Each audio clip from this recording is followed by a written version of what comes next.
Yusuf,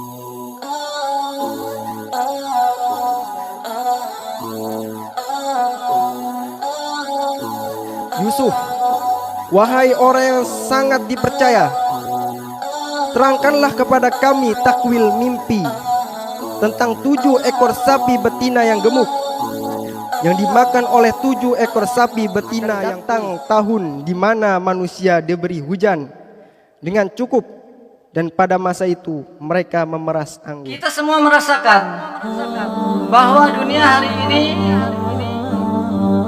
bergerak begitu cepat. Perubahan global, krisis moral, dan juga ketidakpastian ekonomi menuntut akan hadirnya sebuah panduan baru yang mampu menggabungkan visi kenegaraan dan nilai-nilai ruhaniah melalui semangat al-mubasyirat, yaitu merupakan tanda-tanda kebenaran yang Allah tampakkan kepada hamba-hambanya, yang Allah tampakkan kepada orang-orang yang beriman atau kepada hamba-hamba yang dikehendaki, berupa mimpi-mimpi yang benar dari Allah, yaitu ru'yatus shadiqah. Maka kita di sini ingin membangun sebuah blueprint dan roadmap yang menempatkan nilai-nilai ilahi di jantung arah kebijakan, kebudayaan, ekonomi, dan kemanusiaan. Petunjuk tersebut akan menjadikan sebuah arah strategis dalam menghadapi tantangan guncangan akhir zaman. Saya yakin Bapak Ibu yang hadir di sini menganggap ini sesuatu yang baru, bahkan aneh, karena ini terdengar sangat asing di telinga kita. Apa itu mubasyirat? Bingung kan? Saya yakin seperti itu. Tadi disampaikan oleh Ketua Panitia bahwa ada hadis tentang itu. Rasulullah SAW bersabda, tidak tersisa dari kenabian kecuali al-mubasyirat. Maka para sahabat bertanya, apa itu al-mubasyirat, wahai Rasulullah? Beliau menjawab, mimpi yang benar yang Allah perlihatkan atau yang dilihat oleh orang-orang beriman atau yang diperlihatkan oleh Allah Subhanahu wa taala. Al-Quran sudah mengabadikan tentang pentingnya sebuah mimpi benar.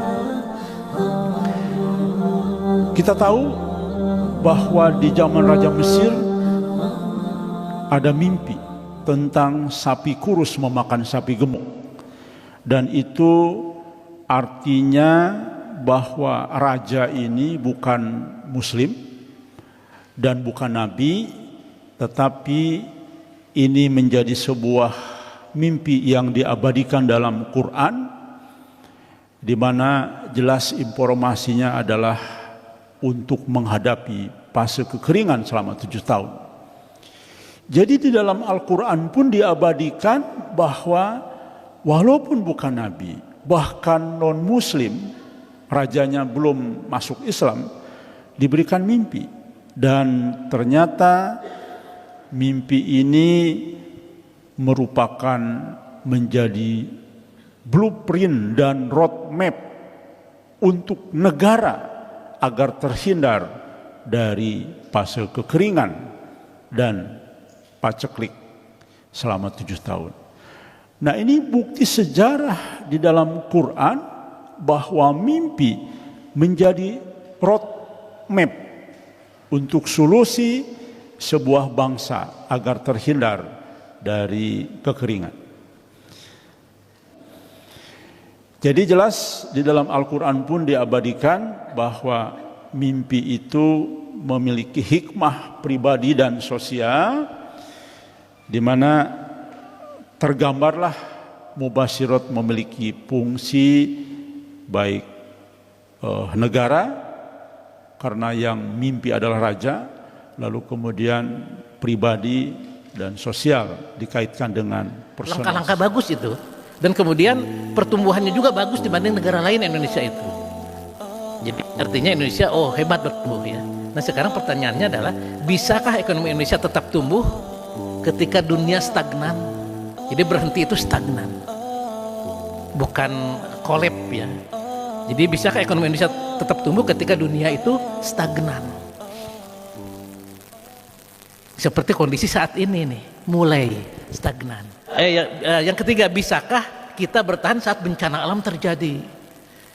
14 megatrust, 14 titik. Satu saja itu melebihi daripada tsunami Aceh. Lebih dari tsunami Aceh, satu saja. Ini 14. Bagaimana kalau 14 itu berbarengan? Atau selang waktunya cuma beberapa bulan, mampu enggak bertahan? Begitu, ya. Nah, hari ini kita jawab dengan roadmap ekonomi terintegrasi 2045. Roadmapnya saya akan sharingkan hari ini, dan ini sebetulnya harus diimplementasi oleh pemerintah. Gitu, roadmap ini. Ya mudah-mudahan lah bisa, bukan mudah-mudahannya, semoga ya bisa memberikan masukan ke pemerintah agar tadi ya ketika kita melihat mubasyirat ya yang diikan oleh Pak Diki Chandra, kan ada tuh ekonomi itu akan bergejolak ya, akan kolab begitu ya, kan itu bisa tidak terjadi ya Pak Diki ya kalau kita usahakan kan begitu. Fiat currency, duit kertas nggak ada nilainya. Nggak ada, aset realnya nggak ada, gitu ya, nggak ada aset realnya kalau fiat currency itu. Makanya mudah sekali inflasi, mudah sekali nilainya itu fluktuatif. Nah sekarang kenapa roadmap ini dibutuhkan? Ya sama tadi ada roadmap juga ya, ini juga ada roadmap. Kenapa roadmap ini dibutuhkan? Fakta kritikalnya ada 14 mega trust. Artinya apa? Artinya 14 potensi economic stock. Jadi economic stock itu kemudian nggak bisa ngapa-ngapain lagi, nggak bisa apa-apa. Coba kalau 14 trust, Pak Diki berapa kira-kira kalau 2 aja ya yang meletus, ya kan? Wus itu bayar bunganya 1 triliun, bunganya saja 1 triliun per tahun, itu bunga loh. Bunga itu riba namanya. Ya, mau berkah gimana nih itu ya? Bunga itu riba. 2 currency arsitek lain nih.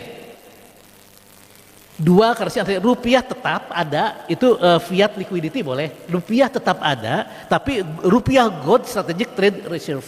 Jadi rupiah gold sebagai backup. Jadi ketika rupiah fiat itu turun, hancur, rupiah gold ada gitu. Jadi ada cadangan langsung kita. Nah gitu ya.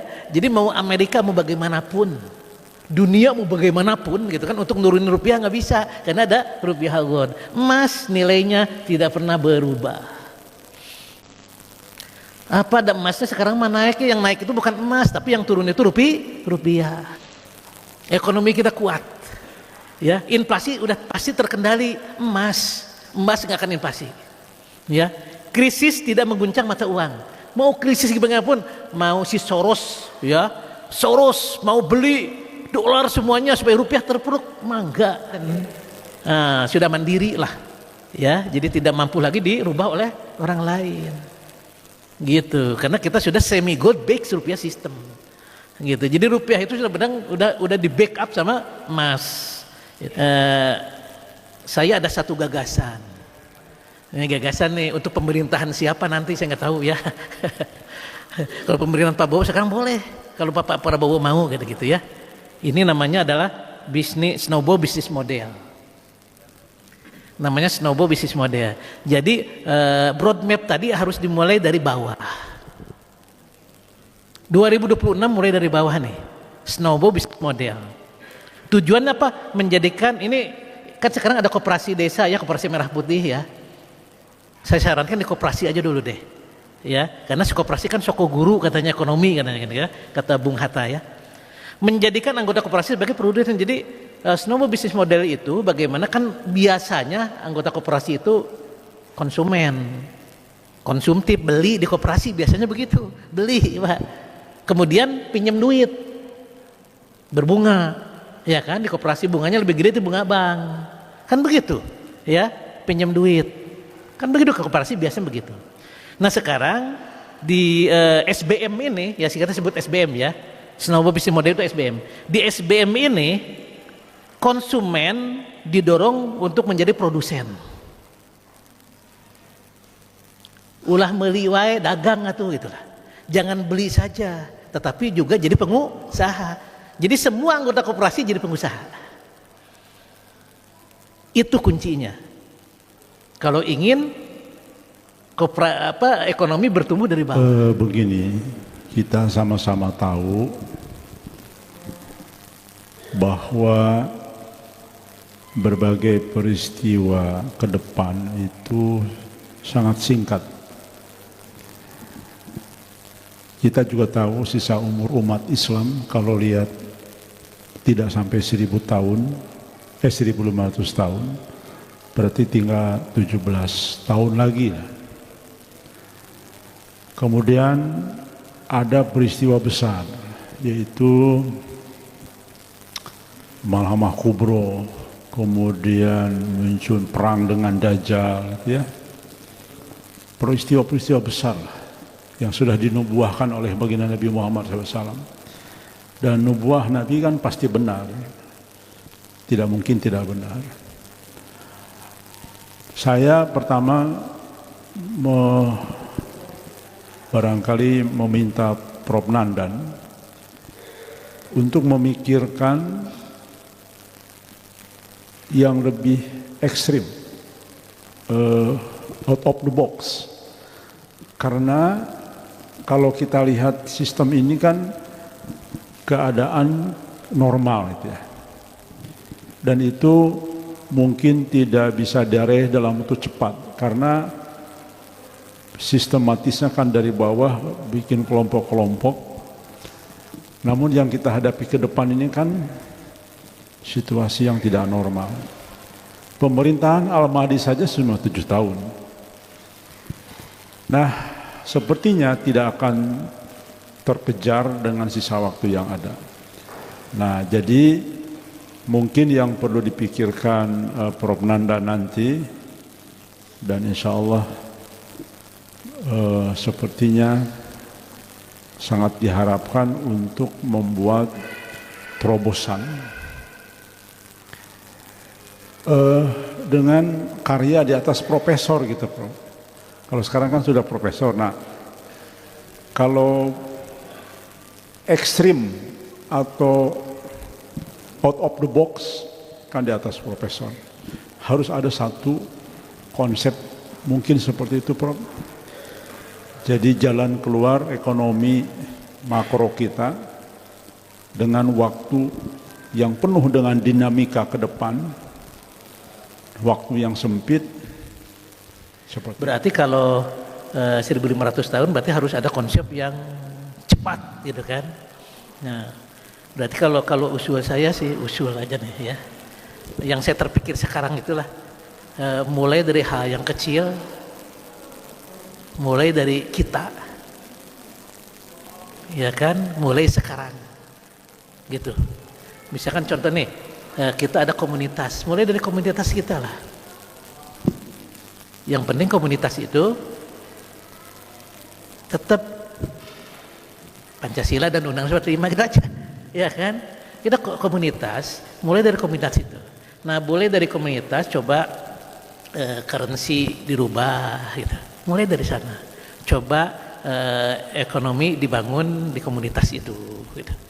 Ya, itu nanti jadi model yang harus dilakukan saat ini juga begitu kan, karena mendesak, kan begitu ya. Ketika situasi nanti mendesak, gitu. Mulai dari sekarang. Kalau tidak mulai dari sekarang ya kapan lagi? Ya kan, mulai dari kita sedikit demi sedikit nih, gitu ya. Nah untuk selanjutnya mungkin itu jadi pemikiran kita lah ya sama-sama. Ya mungkin nanti ada yang mimpi lagi gitu ya, mimpi metode yang ringkas ya. dari petunjuk dari Allah Subhanahu Wa Taala gitu ke saya langsung mengkohe lah gitu. Ya karena saya emang jarang mimpi, yang Diku juga jarang mimpi. ke sini nih. Ya, tiba-tiba ada satu ide, satu gagasan dari mimpi itu, oh saya mimpi ada ini apa? Ada misalnya ada metode ya bagaimana menumbuhkan ekonomi di rakyat dan sebagainya gitu kan, dengan secara cepat gitu kan. Kalau sekarang yang terpikir mulai dari diri kita aja. Karena kita nggak bisa memaksakan orang lain dalam kondisi saat ini gitu. Udah dari kita aja. Di sana uang sudah menggunakan gold currency gitu. Walaupun ini bisa seperti itu nggak masalah. Gitu. Ada wakala gitu. Ada tempat penukaran. Ya. Ya, jadi ada tempat penukaran misalnya ini. Ketika mau masuk ke Ciater itu ada tempat penukaran nih. Ya, misalnya di Ciater itu ada satu komunitas ekonomi gitu ya. Ada kerajinan, ada makan apa. Nah, orang yang mau beli di sana itu nggak bisa pakai rupiah gitu lah. Ya, pakai currency gold. Tapi ditukar dulu nih rupiahnya di sebelum masuk ke ini gitu. Sana itu misalnya seperti itu. Kayak voucher gitu kan bisa. Lama-kelamaan berputar. Gitu ya. Kalau misalkan semuanya punya produk. Jadi kalau saya sarankan mah semua punya produk lah. Dan produk itu bisa dijual keluar, bisa orang luar juga masuk ke sana untuk bikin produk, gitu. Kan ada mimpi juga kan nanti akan banyak orang datang ke sana, ya kan? Mungkin itu. Jadi kita sediain produk di sana, orang yang beli itu jangan pakai uang rupiah, tapi uang emas misalnya, gitu. Seperti itu, ya mulai dari sana. Ini yang terpikir sekarang ya. Tapi yang selanjutnya lah nanti menunggu ilham dari Allah Subhanahu wa taala. Ya, karena Allah Subhanahu yang Maha mengetahui lah, ya, yang memang bisa memberikan ide pada akan disampaikan bahwa ada 3 negara yang akan menjadi inilah tulang punggung begitu ya. Indonesia, Malaysia dan Pakistan gitu kan ya. Tapi apakah ada pemikiran bagaimana ekonomi ketiga negara ini kait mengait atau dengan yang kata lain dengan bagian wilayah-wilayah yang lain sehingga ekonomi ke depan makro maupun mikro begitu buat kita oh ya lebih jelas lagi nanti ininya apa namanya roadmapnya gitu ya. Untuk Burkina Faso ya tadi itu presiden mudanya luar biasa ya. Jadi dia itu berpikir tidak tergantung mana negara lain. Jadi dia itu bagaimana agar potensi di negaranya itu dioptimalkan. Sumber daya alamnya dioptimalkan, semua dioptimalkan gitu. Jadi semuanya sendiri itu kan ya. Karena embargo yang itu udah nggak bisa itu. Ternyata bisa gitu. Kalau memang 2 hal diinginin mau dan mampu. Ada kemauan nggak? Mampu nggak melakukannya kan begitu? Ya, itu bisa. Ya, sehingga sumber dayanya digunakan, pertaniannya juga lumayan bagus ya. Kemudian, nah ini yang jadi mereka itu menggunakan produk dalam negeri seluruhnya tuh. Burkina Faso itu. Kira-kira bagaimana kita bisa masuk ke sana ya? India itu semuanya brand mereka gitu. Itu hebatnya. Jadi PNB mereka dapat, PDB mereka dapat gitu. Kan produk dari mereka, brand juga dari mereka, mereka menggunakan mereka gitu, yang mereka sendiri gitu. Burkina Faso itu. Emang itu juga harus jadi pertimbangan tuh, ya. Nah, Indonesia ya tentu bisa, ya. Yang tadi PNPB yang saya usulkan tadi itu menjadi dominan, ya. Sumber daya alam itu dioptimalkan pengelolaannya begitu. Itu sebetulnya sih. Cuman memang itu perlu waktu gitu. Nah, yang Kang Diki sebutkan itu adalah sesuatu yang out of the box, yang waktu dengan cepat kan gitu ya. Itu yang memang harus kita pikirkan gitu. Jadi sampai saat ini mungkin yang efektifnya kayak seperti apa itu masih kita pikirkan. Kalau saya belajar dari Mubasyirat, sebetulnya apa yang Prof. Nandan sampaikan itu kan mikronya. Nanti kenapa Pakistan tiba-tiba melesat? Karena ujlah satu negara. Jadi snowball di antara satu negara. bukan mikro lagi, bukan kecil, Prof.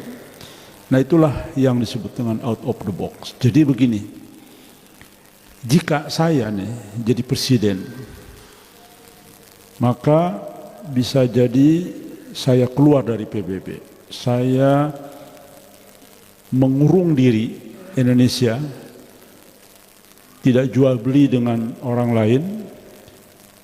Semua kekuatan ekonomi dari kita untuk kita. Jadi kita tidak jual keluar dan kita tidak beli keluar. Karena potensi kita kan demikian besar. Jadi snowballnya dalam skala luas, Prof. Kan yang punya otoritas kan pemerintah.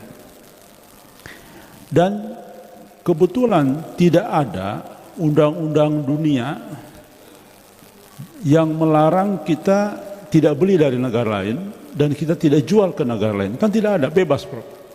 Maka itulah yang akan dilakukan Pakistan nanti, yaitu memisahkan diri kan, keluar dari pergaulan dunia. Kalau bahasa agama itu apa? Aduh, bahasa Ustadz Abu Pida itu apa? Ya.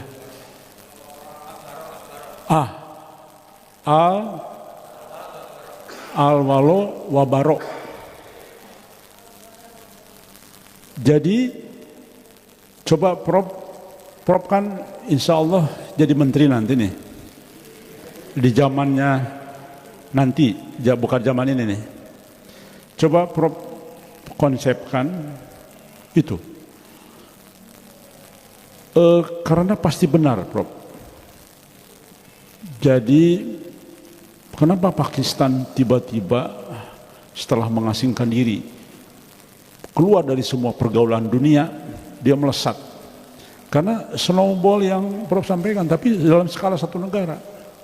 Lalu dalam satu negara, karena sudah punya kekuasaan, maka dibuatlah jaringan yang sama ke bawah sampai ke jaringan level kelima ke bawah.